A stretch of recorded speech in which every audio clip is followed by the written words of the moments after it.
당신의 정체를 다 알아버렸어요. 형석의 떨리는 목소리가 거실에 울려 퍼졌다. 미희의 따뜻한 미소가 순간 사라지고 차가운 본 모습이 드러났다. 할아버지, 이제 알았어요? 늦었어요. 너무 늦었죠? 74세 노인의 마지막 사랑이 잔혹한 거짓임을 깨닫는 순간이었다.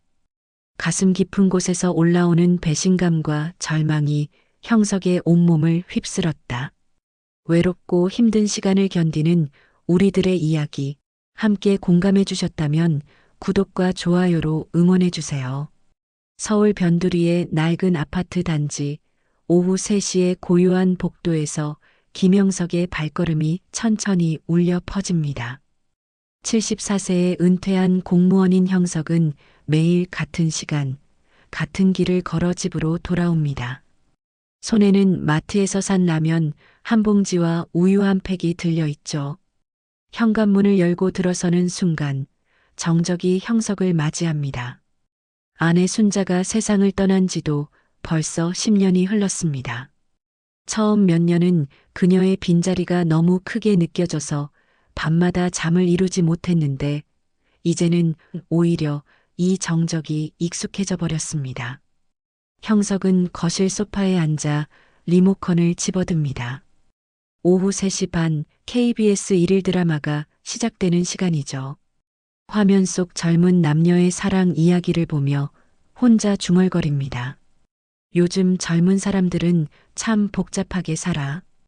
드라마가 끝나면 4시 반, 이번엔 종합편성 채널의 시사 프로그램을 봅니다. 정치인들의 설전을 들으며 고개를 절레절레 흔들죠. 5시가 되면 저녁 뉴스, 6시엔 저녁을 먹고 7시부터는 낡은 일기장에 하루 있었던 일을 적습니다. 오늘의 일기도 별반 다르지 않습니다. 오늘도 별일 없이 하루가 지나갔다. 마트에서 라면을 사는데 가격이 또 올랐다. 옛날에는 100원이면 라면 한 개를 살 수 있었는데 아들 진우는 미국에서 잘 살고 있는지 모르겠다. 손자 얼굴도 보고 싶고 펜을 놓고 형석은 깊은 한숨을 내쉽니다. 아들 진우는 5년 전 미국으로 이민을 갔습니다. 처음에는 한 달에 한 번씩 화상 통화를 했는데 이제는 명절에나 안부 전화가 올까 말까 합니다. 딸 은주는 아예 연락이 끊어진 지 오래죠. 결혼할 때 반대했던 게 그렇게 원망스러웠나 봅니다. 8시가 되면 형석은 운동화를 신고 집을 나섭니다. 근처 공원까지 천천히 걸어가는 게 하루 중 유일한 운동이죠. 공원 벤치에 앉아 사람들을 바라보는 시간이 그나마 위안이 됩니다. 젊은 부부들이 아이들과 함께 놀고 있는 모습, 할머니들이 삼삼오오 모여 수다를 떠는 모습을 보면서 자신도 모르게 미소가 지어집니다. 그런 형석에게 변화가 찾아온 건 지난달의 일이었습니다. 동네 복지관에서 노인 일자리 사업 설명회가 있다는 안내문을 받고 갔다가 그곳에서 미희를 만났죠. 53세의 미희는 복지관에서 자원봉사를 하고 있었습니다. 안내 데스크에서 어르신들에게 친절하게 설명해주고 차 한 잔씩 대접하는 모습이 참 정겨웠습니다. 형석이 서류를 작성하느라 헤매고 있을 때 미희가 다가왔습니다. 어르신, 도움이 필요하시면 언제든 말씀하세요. 그때 미희의 환한 미소를 보며 형석은 가슴이 따뜻해지는 걸 느꼈습니다. 오랜만에 누군가가 자신에게 관심을 보여주는 것 같았거든요. 설명회가 끝나고 나오는 길에 미희가 말을 걸었습니다. 혼자 계시면 식사도 잘 안 챙기시죠? 라면이나 간편식으로 때우시는 분들이 많더라고요. 형석은 어쩐지 부끄러워져서 고개를 숙였습니다. 전곡을 찌른 말이었거든요. 맞습니다. 혼자 해먹기가 귀찮아서 제가 가끔 반찬을 많이 해놓거든요. 괜찮으시면 조금씩 나눠드릴게요. 그날부터 미희는 일주일에 2번씩 형석의 집을 찾아왔습니다. 정성스럽게 만든 밑반찬들을 가져와서 냉장고에 넣어주고 1시간 정도 앉아서 이야기를 나누곤 했죠. 형석에게는 꿈만 같은 시간이었습니다. 미희와 이야기를 나누다 보니 세상이 달라 보였습니다. 혼자 중얼거리기만 했던 텔레비전 프로그램도 누군가와 함께 보면서 의견을 나눌 수 있었고, 가동안 잊고 살았던 젊은 시절 이야기도 꺼낼 수 있었습니다. 저도 혼자 살아서 외로워요. 어르신과 이야기하면 마음이 편해져요. 미희의 말에 형석은 가슴이 벅차올랐습니다. 이 나이에 누군가에게 필요한 사람이 될 수 있다는 게 이렇게 기쁠 줄이야. 아내가 세상을 떠난 후 처음으로 삶에 의미가 생기는 것 같았습니다. 오늘도 형석은 공원 벤치에 앉아 내일 미희가 올 것을 생각하며 작은 설렘을 감추지 못합니다. 74세의 늦은 봄, 그의 마음에 따뜻한 온기가 스며들고 있었습니다. 미희와의 만남이 2달째 접어들면서 형석의 일상은 완전히 달라졌습니다. 매주 화요일과 금요일 오후 2시가 되면 초인종이 울리죠. 형석은 그 소리가 들리기 1시간 전부터 거울을 보며 머리를 다듬고 깔끔한 옷으로 갈아입습니다. 어르신, 오늘은 어떻게 지내셨어요? 미희는 언제나 밝은 미소로 인사를 건넵니다. 손에는 정성스럽게 준비한 밑반찬들이 가득 담긴 보온 도시락이 들려있죠. 김치찌개, 된장찌개, 닭볶음탕까지 혼자서는 절대 해먹지 못할 따뜻한 음식들입니다. 미희 씨 덕분에 요즘 정말 잘 먹고 있습니다. 고마워서 어떻게 해야 할지 모르겠어요. 무슨 말씀을 그렇게 하세요. 저도 어르신과 함께 있으면 마음이 편해져요. 미희는 형석의 손을 살며시 잡아줍니다. 오랜만에 느껴보는 따뜻한 온기에 형석의 가슴이 뛰기 시작했습니다. 이런 감정을 느껴본 게 언제였을까요? 아내와 처음 만났을 때도 이런 떨림이 있었나 싶습니다. 겨울이 지나고 봄이 찾아왔습니다. 근처 공원에는 벚꽃이 활짝 피어났고 형석과 미희는 함께 산책을 나가기 시작했습니다. 팔짱을 끼고 걷는 모습을 본 동네 사람들의 시선이 따가웠지만 형석은 개의치 않았습니다. 미희 씨, 저와 함께 있으면 행복하신가요? 벚꽃잎이 흩날리는 길에서 형석이 조심스럽게 물었습니다. 물론이에요, 어르신. 어르신은 저에게 정말 소중한 분이에요. 그날 밤 형석은 잠을 이루지 못했습니다. 가슴 깊은 곳에서 용기가 솟아오르고 있었거든요. 74세라는 나이가 무색할 정도로 마음이 젊어진 것 같았습니다. 다음 주 화요일 평소보다 일찍 온 미희를 보며 형석은 떨리는 목소리로 말했습니다. 미희 씨, 제가 할 말이 있어요. 네, 어르신. 무슨 말씀이세요? 저와 같이 살아볼래요? 순간 정적이 흘렀습니다. 형석은 자신이 너무 성급했나 하며 후회하기 시작했습니다. 하지만 미희는 환하게 웃으며 대답했습니다. 좋아요, 어르신. 저도 그런 마음이었어요. 형석의 눈에 눈물이 맺혔습니다. 이 나이에 다시 사랑을 할 수 있을 거라고는 꿈에도 생각하지 못했거든요. 일주일 후 두 사람은 주민센터에 혼인신고를 했습니다. 20살의 나이 차이에 대해 주위에서 수군거렸지만 형석과 미희는 행복했습니다. 이제 정말 가족이 됐네요. 신혼집에서 미희가 형석의 손을 꼭 잡으며 말했습니다. 고마워요, 미희 씨. 아니, 이제 여보라고 불러야겠네요. 미희는 형석의 생활을 세심하게 챙기기 시작했습니다. 오래된 휴대폰을 최신 스마트폰으로 바꿔주고 은행 업무를 볼 때도 함께 따라가서 도와주었습니다. 어르신, 요즘은 모든 게 온라인으로 바뀌어서 스마트폰 없이는 생활이 어려워요. 제가 다 설치해 드릴게요. 미희는 형석의 스마트폰에 은행 앱, 배달 앱 등을 차례로 설치해 주었습니다. 복잡한 비밀번호와 인증 절차들을 모두 대신 처리해주는 미희가 고마웠습니다. 한 달 후 형석은 용기를 내어 딸 은주에게 전화를 걸었습니다. 5년 만에 통화였죠. 은주야, 나야, 아버지. 네, 아버지.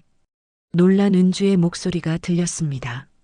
아버지가 재혼을 했다. 좋은 사람 만나서 행복하게 살고 있어. 전화기 너머로 긴 침묵이 흘렀습니다. 아버지, 정말 왜 그러세요?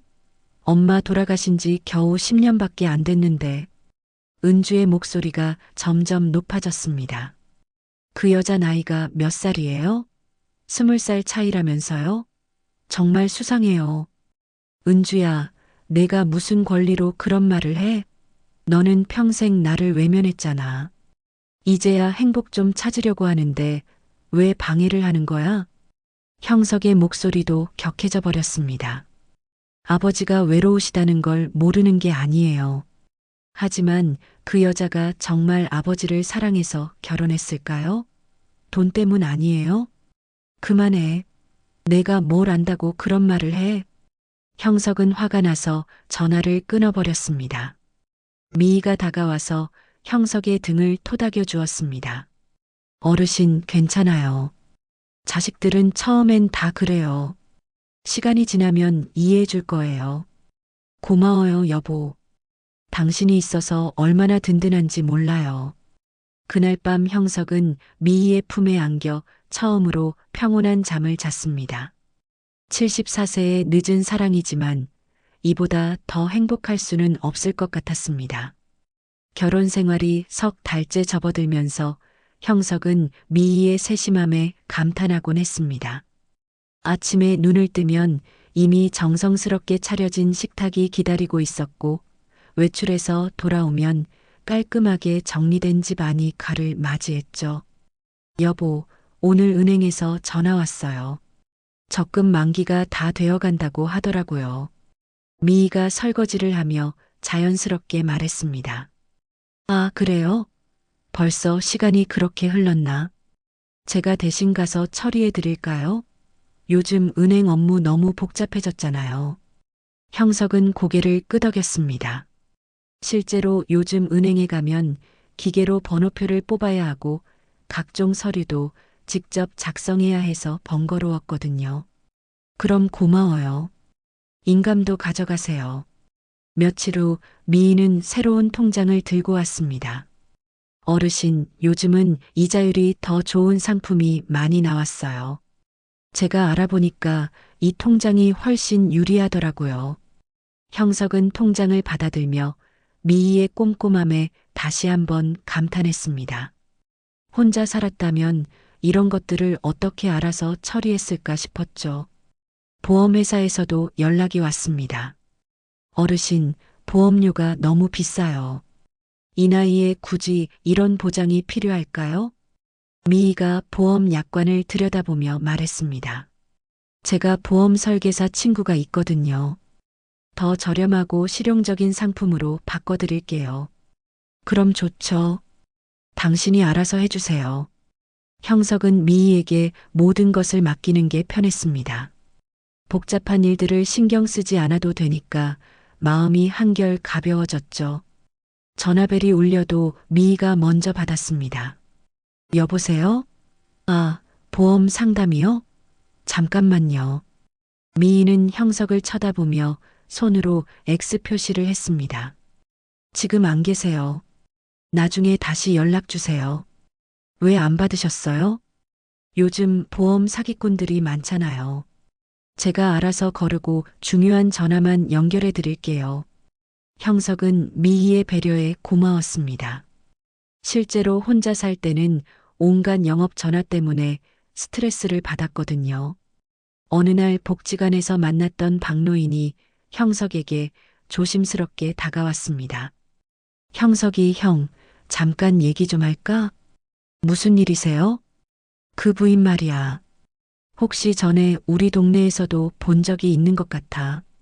박노인의 표정이 심각해졌습니다. 우리 옆 단지 김노인 알지?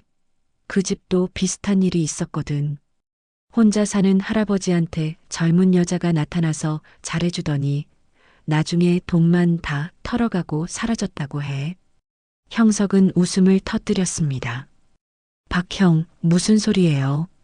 우리 미희가 그럴 사람이 아니에요. 너무 의심이 많으신 거 아닙니까? 그래도 조심해야지.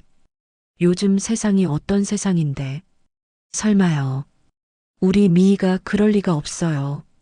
형석은 박노인의 말을 대수롭지 않게 넘겼습니다. 미희가 자신에게 얼마나 정성을 다하는지 아는데 그런 의심을 할 이유가 없었거든요. 그날 저녁 미희와 함께 저녁을 먹으며 형석은 박노인의 말을 전했습니다. 여보, 오늘 복지관에서 박노인이 이상한 말을 하더라고요.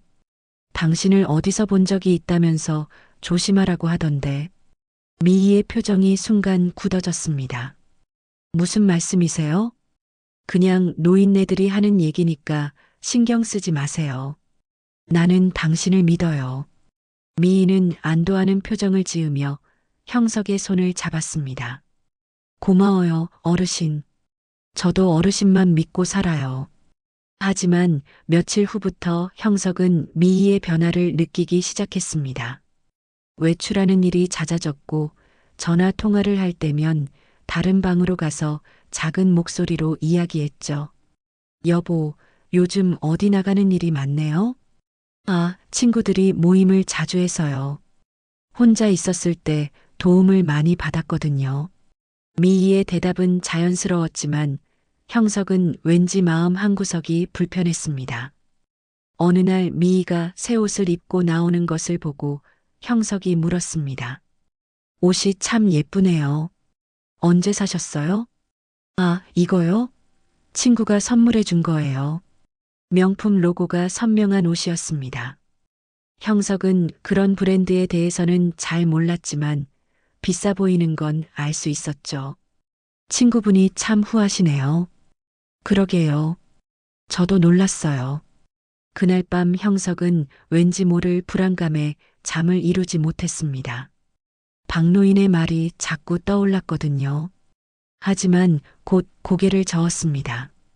믿는 사람 하나 있으면 되는 거지. 너무 의심하면 안 돼. 형석은 스스로를 달랬습니다. 미희가 자신에게 보여준 사랑이 거짓일 리 없다고 그녀의 따뜻한 마음이 진짜라고 믿고 싶었습니다. 하지만 마음 깊은 곳에서는 작은 의구심이 싹트기 시작했습니다. 너무 완벽한 것 같은 미희의 모습, 너무 자연스럽게 자신의 모든 일을 처리해주는 모습이 오히려 어색하게 느껴지기 시작한 것이죠. 결혼한 지 반년이 지나면서 형석은 미희의 달라진 모습을 점점 더 자주 목격하게 되었습니다. 예전처럼 소박한 옷차림 대신 화려한 명품 옷들이 옷장을 가득 채우기 시작했죠. 여보, 이 옷들 다 언제 사신 거예요? 아, 요즘 친구들이 쇼핑몰 사업을 해서 도매가로 많이 받았어요. 원래 가격보다 훨씬 싸게 샀으니까 걱정 마세요. 미희의 설명은 그럴듯했지만 형석은 가격표를 보고 깜짝 놀랐습니다. 도매가라고 하기에는 너무 비싼 금액이었거든요. 며칠 후 미희가 마사지샵에 다녀온다며 외출했습니다. 몸이 너무 아픈데 친구가 소개해준 곳이 있어서 다녀올게요. 얼마나 드나요? 그렇게 비싸지 않아요. 한 번에 10만 원 정도? 형석은 입을 다물지 못했습니다. 자신이 이발소에서 머리를 깎는 데 드는 돈이 5천 원인데 마사지 한 번에 10만 원이라니요. 여보, 그렇게 비싼 마사지를 꼭 받아야 하나요? 어르신 건강이 우선이잖아요. 제가 아프면 어르신 챙기기도 힘들어져요. 미희의 말에 형석은 더 이상 뭐라고 할 수 없었습니다. 어느 날 미희가 친구들과 저녁 약속이 있다며 또 외출했습니다. 오늘은 좀 늦을 것 같아요. 먼저 주무세요. 어디서 만나세요? 강남에 새로 생긴 이탈리안 레스토랑이래요. 친구가 한턱 낸다고 하니까 걱정 마세요. 밤 11시가 넘어서야 미희가 돌아왔습니다. 얼굴이 상기되어 있었고 비싼 와인 냄새가 났죠. 잘 다녀오셨어요? 네, 너무 맛있었어요. 코스 요리가 정말 예술이었어요. 형석은 궁금해서 물었습니다. 그런 곳은 비싸지 않나요? 1인당 15만 원 정도였는데 친구가 계산했으니까 괜찮아요. 15만 원. 형석에게는 일주일 식비비에 해당하는 금액이었습니다. 그런 곳에서 친구들과 저녁을 먹는 미희가 낯설게 느껴졌죠. 며칠 후 우편함에서 은행 대출 안내 편지를 발견한 형석은 깜짝 놀랐습니다. 여보, 이게 뭐예요? 주택담보대출 승인 통지서? 미희가 편지를 받아보더니 당황스러운 표정을 지었습니다. 아, 그거요? 혹시 모르니까 대출 한도를 알아봤거든요. 요즘 금리가 낮다고 해서요. 하지만 우리가 돈을 빌릴 일이 있나요? 어르신, 요즘은 미리미리 준비해 놓는 게 좋대요. 급할 때 대출받기 어렵거든요. 형석은 석연치 않았지만 미희의 말을 믿기로 했습니다. 그런데 일주일 후 또 다른 편지가 왔습니다. 이번에는 적금 해지 통보서였죠. 여보, 적금을 왜 해지하셨어요? 아, 더 좋은 투자 상품이 있다고 해서요. 친구 중에 금융업에 종사하는 분이 계시거든요. 그런 중요한 일을 왜 미리 얘기 안 하셨어요? 깜짝 선물해 드리려고 했는데 들켜버렸네요. 미희는 웃으며 대답했지만 형석의 가슴은 답답해졌습니다. 며칠 후 형석이 혼자 마트에 갔다가 동네 부인을 만났습니다. 어머, 형석 아저씨. 부인분이 요즘 차를 바꾸셨더라고요. 차요? 네, 검은색 수입차더라고요. 정말 멋있던데요. 형석은 어리둥절했습니다. 미희가 언제 차를 샀다는 건지 전혀 몰랐거든요. 집에 돌아와서 미희에게 물었습니다. 여보, 차를 사셨다면서요? 아, 그거요? 친구가 잠깐 맡겨놓은 거예요. 며칠 후면 가져갈 거예요. 그런 비싼 차를 맡기다니 이상하네요. 친구가 해외 출장을 가서 주차할 곳이 마땅치 않대요. 그날 밤 형석은 잠을 이루지 못했습니다. 계속되는 의문들이 머릿속을 맴돌았거든요. 명품 옷, 비싼 마사지, 고급 레스토랑, 그리고 이제는 수입차까지. 화장실에 가려고 일어났다가 거실에서 들려오는 미희의 목소리를 들었습니다. 아니, 이 영감 돈 많아. 집도 있고 적금도 꽤 있었거든. 형석은 숨을 죽이고 귀를 기울였습니다. 한두 달 안에 다 정리돼. 그 다음은 부산이지 뭐. 거기도 마크해둔 타겟이 있거든. 형석의 온몸에 소름이 돋았습니다. 부산? 타겟? 이게 무슨 말인가요? 보험금 수익자도 이미 바꿔놨고 대출도 최대한 끌어냈어. 조금만 더 기다려. 형석은 벽에 등을 기대고 서 있었습니다. 다리에 힘이 빠져서 서 있기조차 힘들었죠. 응, 맞아. 이런 늙은이들은 외로우니까 쉬워. 조금만 잘해주면 완전히 넘어가거든. 형석의 가슴이 터질 것 같았습니다. 지난 몇 달간의 행복했던 기억들이 모두 거짓이었다는 말인가요? 걱정 마. 내가 언제 실수했어? 이번에도 깔끔하게 마무리할 거야. 전화가 끊어지는 소리가 들렸습니다. 형석은 조용히 방으로 돌아가 침대에 누웠습니다. 눈물이 주르륵 흘러내렸지만 소리내어 울 수는 없었죠. 74세의 형석이 느꼈던 마지막 사랑이 이렇게 처참하게 무너져 내리고 있었습니다. 그날 밤 이후 형석은 하루하루가 지옥 같았습니다. 미희가 평소처럼 웃으며 말을 걸어와도 그 뒤에 숨겨진 진심을 안다는 게 이렇게 고통스러울 줄 몰랐죠. 하지만 들킨 티를 낼 수는 없었습니다. 확실한 증거를 잡기 전까지는 말이에요. 어르신, 오늘 컨디션이 안 좋아 보이세요. 어디 아프신가요?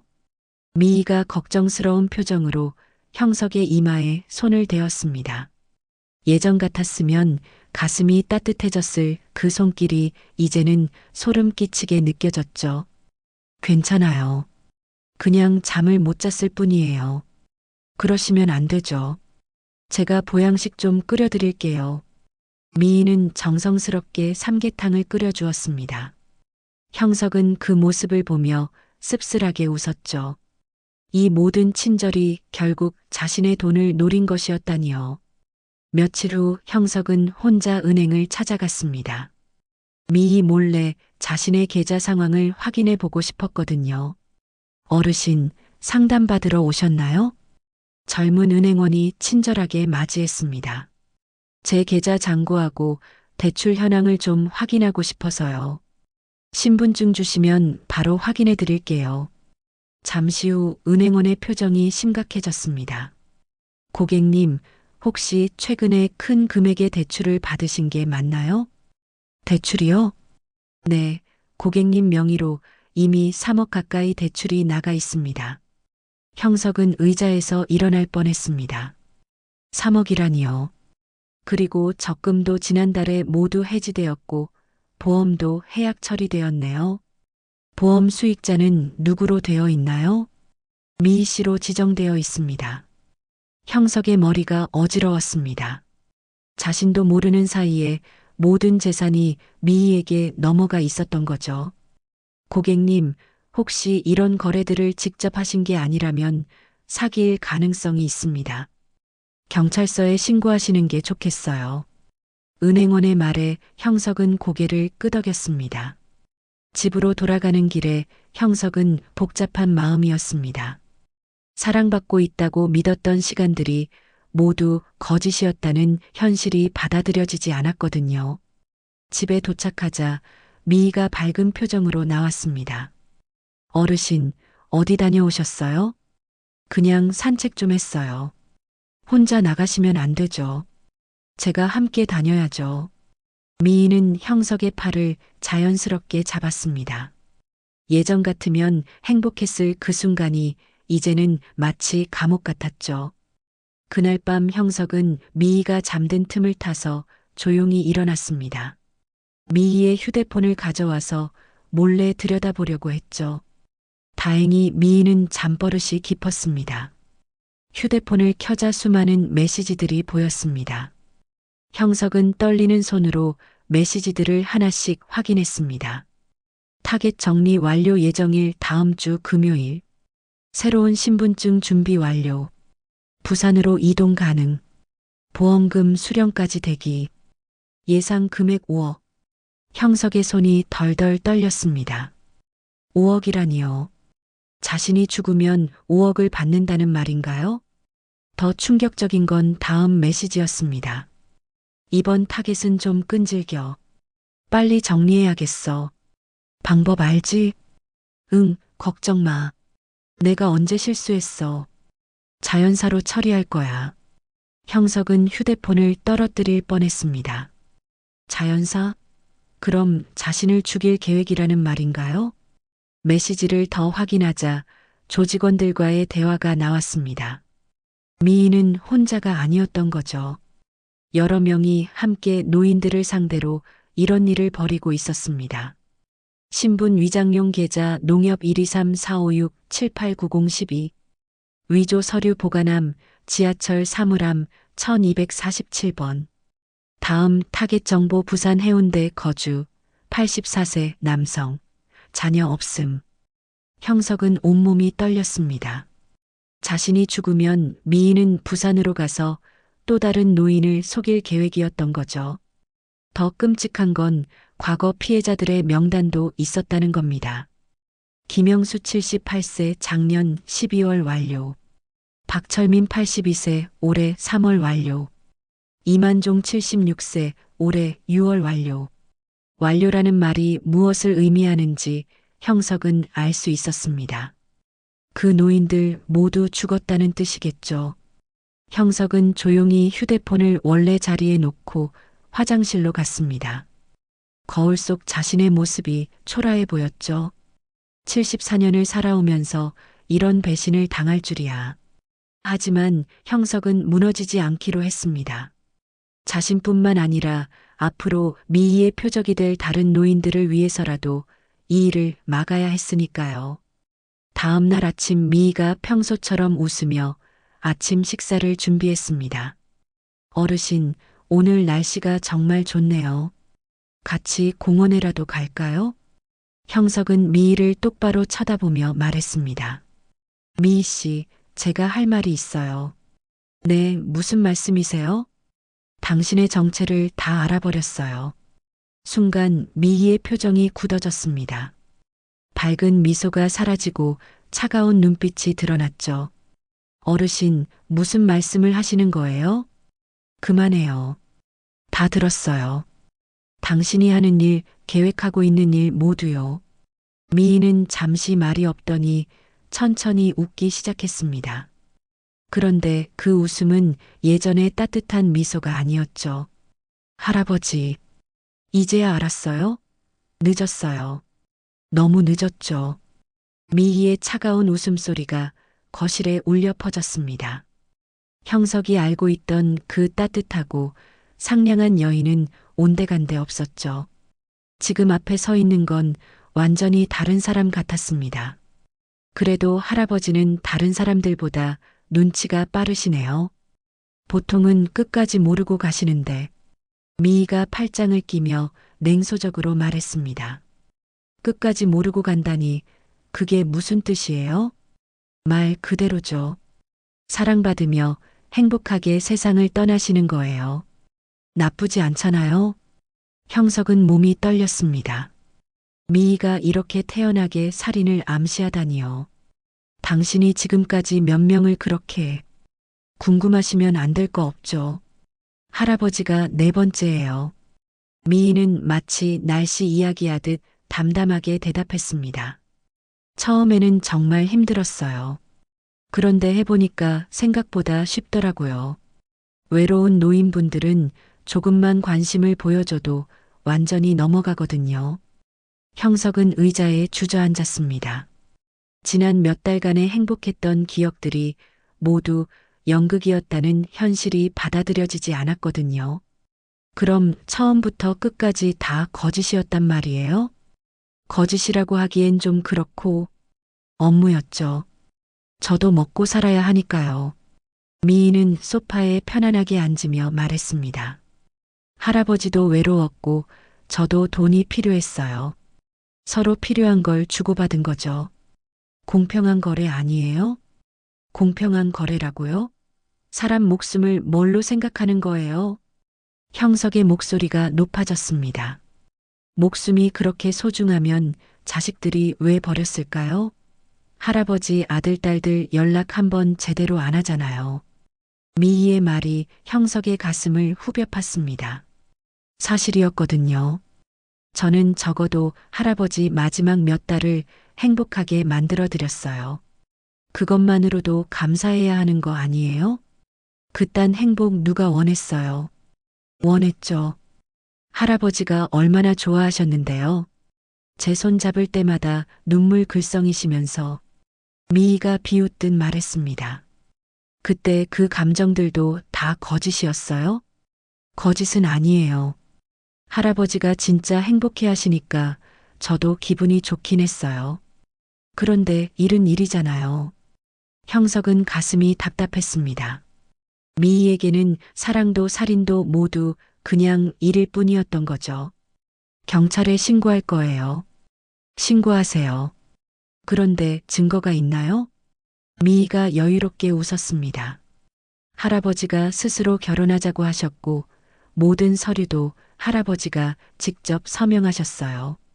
제가 강요한 게 아니라 할아버지가 사랑해서 해주신 거죠. 하지만 당신 휴대폰에 있는 메시지들을 그거요? 이미 다 지웠어요. 할아버지가 몰래 보는 줄 몰랐을 거라고 생각하세요? 미희는 휴대폰을 흔들어 보였습니다. 그리고 설령 경찰이 와도 소용없어요. 사랑하는 부부가 함께 살다가 연세 많은 남편이 자연사한 거죠. 뭐가 문제예요? 형석은 절망감에 빠졌습니다. 미희 말이 맞았거든요. 법적으로는 아무 문제가 없었죠. 이제 어떻게 할 건데요? 원래 계획대로요. 할아버지가 알아버렸으니까 좀 서두르긴 해야겠지만요. 미희가 시계를 보며 말했습니다. 오늘 밤 늦게 할아버지가 갑자기 심장마비로 쓰러지실 거예요. 제가 119에 신고하고 병원에 모시고 가겠지만 안타깝게도 손쓸 겨를이 없죠. 설마 정말로 할아버지 나이에 심장마비로 돌아가시는 거 이상할 게 없어요. 요즘 스트레스도 많이 받으셨을 테고요. 미희는 가방에서 작은 약병을 꺼내 보였습니다. 이거 한 알이면 충분해요. 무색무취라서 커피에 타면 절대 모르죠. 형석은 온몸이 오싹해졌습니다. 미희가 정말로 자신을 죽일 계획이었던 거죠. 제발 다른 방법을 생각해봐요. 제가 아무 말도 안 할 테니까. 할아버지, 이미 늦었어요. 할아버지가 알아버렸으니까 이제 가셔야 해요. 미희가 일어나서 부엌으로 걸어갔습니다. 커피를 끓이려는 것 같았죠. 마지막으로 맛있는 커피 한 잔 드시고 가세요. 할아버지가 좋아하시는 원두로 끓여드릴게요. 형석은 필사적으로 생각했습니다. 어떻게든 이 상황에서 벗어나야 했죠. 그때 핸드폰이 떠올랐습니다. 미희가 부엌에서 커피를 끓이는 소리가 들리는 동안 형석은 조용히 핸드폰을 꺼냈습니다. 떨리는 손으로 119에 전화를 걸었죠. 여보세요, 119입니다. 저기 지금 위급한 상황이에요. 사람이 죽을 위기에. 그때 미희가 부엌에서 나왔습니다.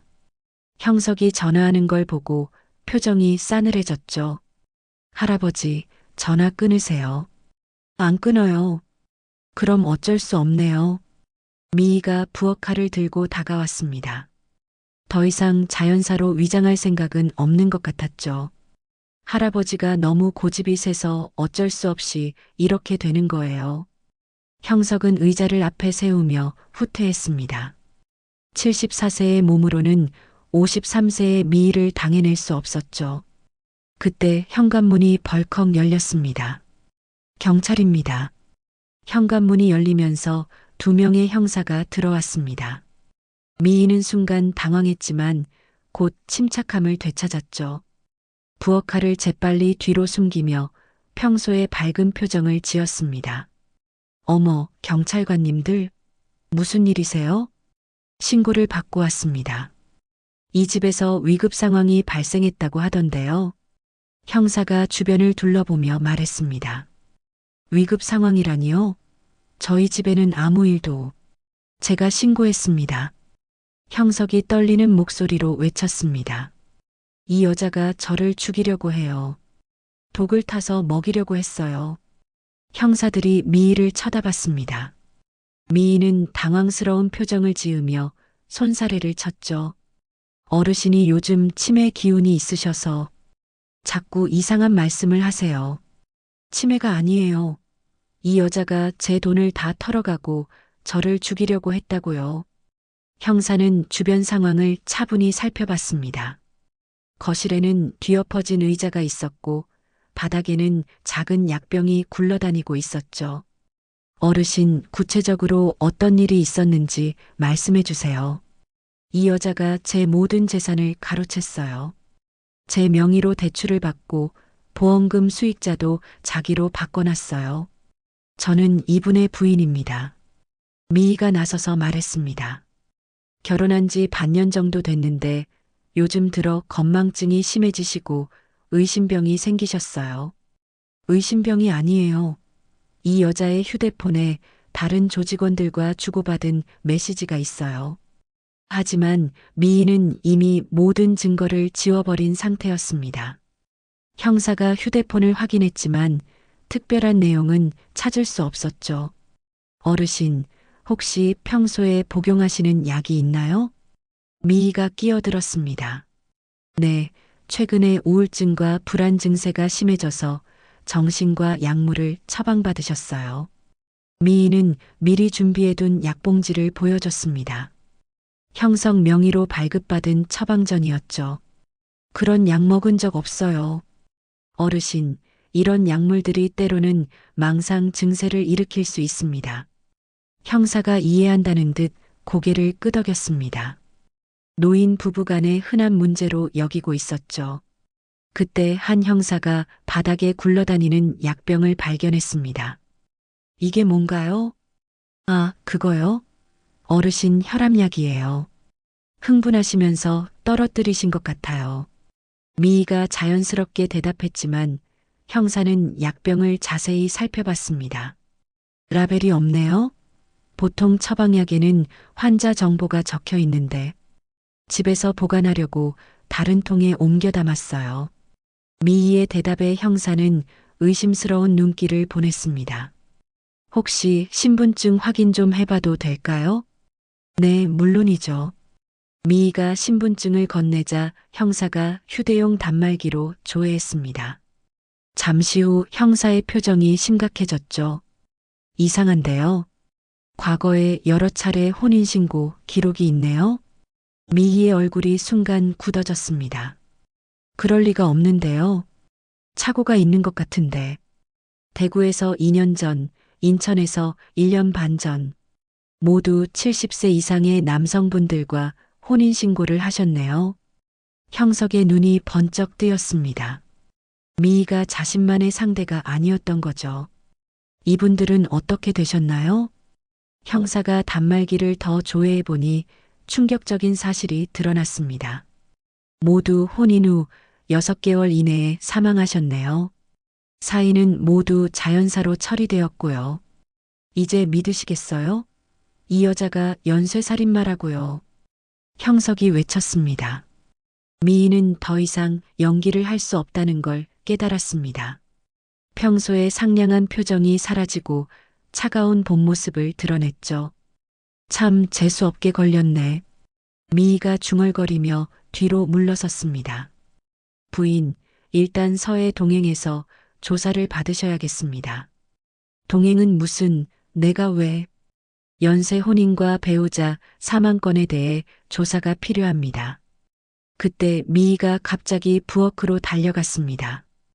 형사들이 뒤따라갔지만 미희는 이미 칼을 집어들고 있었죠. 가까이 오지 마. 나한테는 잃을 게 없어. 칼을 내려놓고 차분히 얘기합시다. 차분히? 내 인생이 끝났는데 뭘 차분히 해? 미희가 칼을 휘두르며 소리쳤습니다. 당신들 같은 사람들이 뭘 알아? 혼자 살아보기나 했어? 부인, 진정하세요. 진정하라고? 내가 왜 이렇게 살아야 하는데? 미희의 목소리에는 분노와 절망이 뒤섞여 있었습니다. 당신도 외로웠고 나도 살고 싶었어. 돈만 원한 게 아니라 나도 그냥 같이 있고 싶었단 말이야. 미희가 형석을 바라보며 소리쳤습니다. 하지만 사람을 죽이면서까지 살고 싶었다고요? 형석이 떨리는 목소리로 말했습니다. 그럼 어떻게 살라고? 아무도 날 필요로 하지 않는데. 그럼 그때라도 멈췄어야지. 그게 인간이지. 형석의 말에 미희는 순간 말이 없었습니다. 그 틈을 타서 형사가 전기 충격기를 발사했고 미희는 바닥에 쓰러졌죠. 미희 씨, 당신을 연쇄사기 및 살인 혐의로 체포합니다. 수갑이 채워지면서도 미희는 끝내 고개를 숙이지 않았습니다.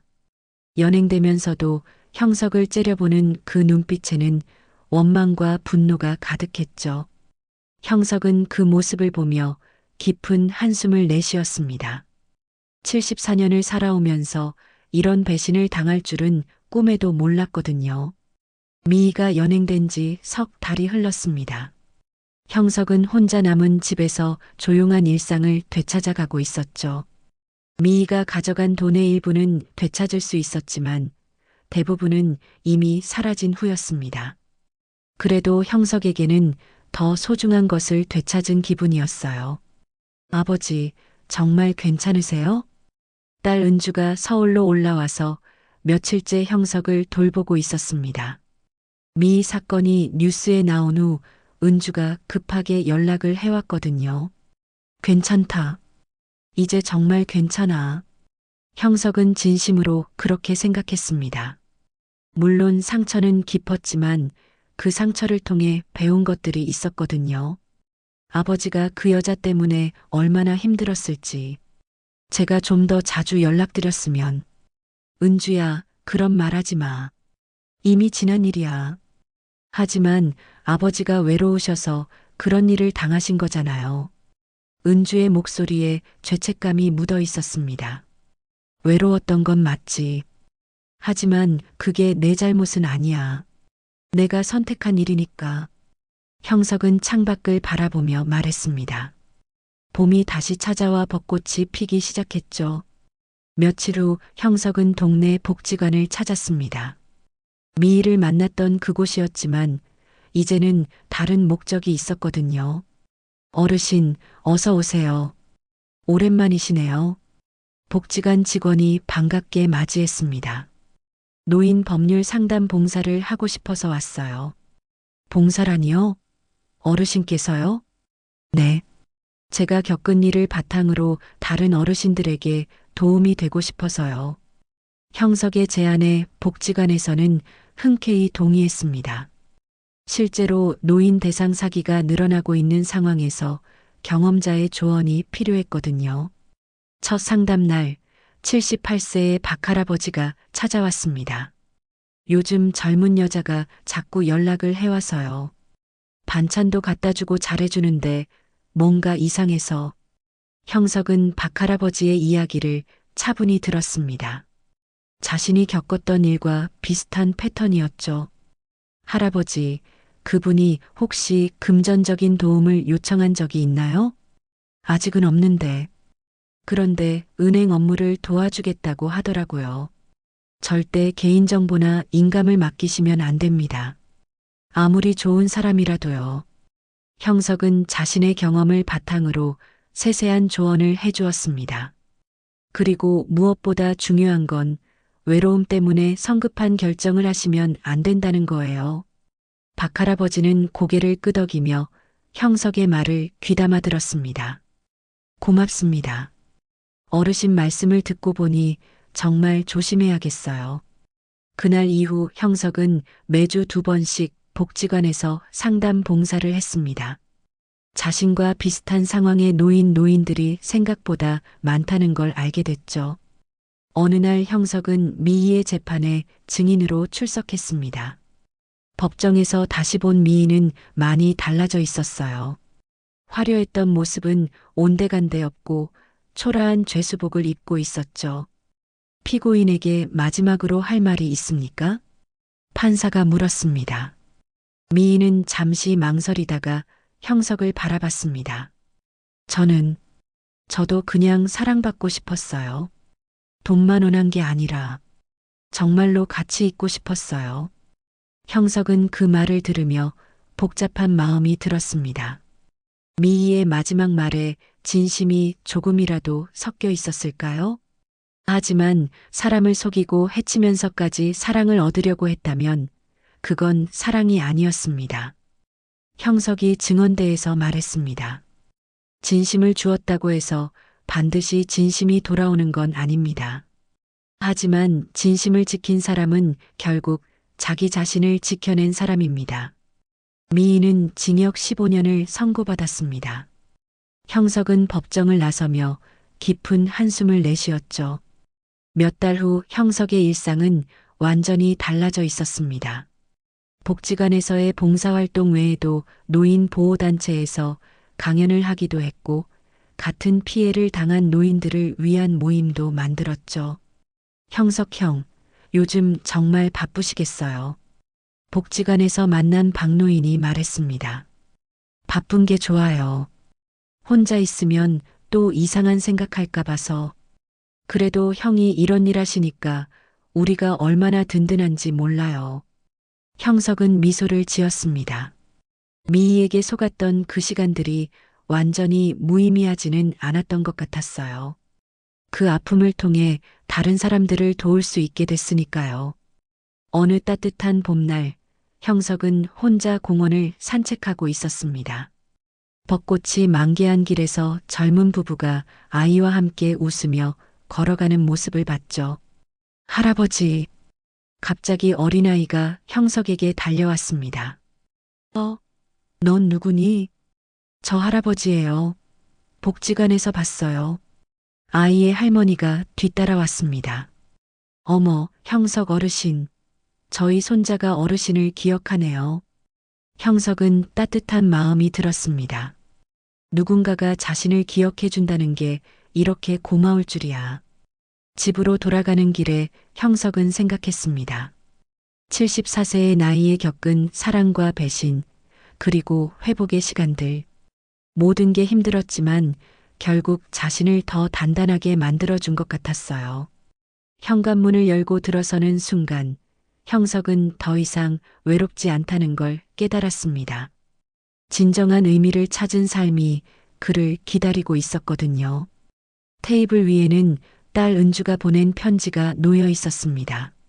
아버지, 다음 주에 손자와 함께 뵈러 갈게요. 사랑해요. 형석은 편지를 읽으며 웃었습니다. 74세의 늦은 봄이었지만 진짜 봄은 이제 시작인 것 같았어요.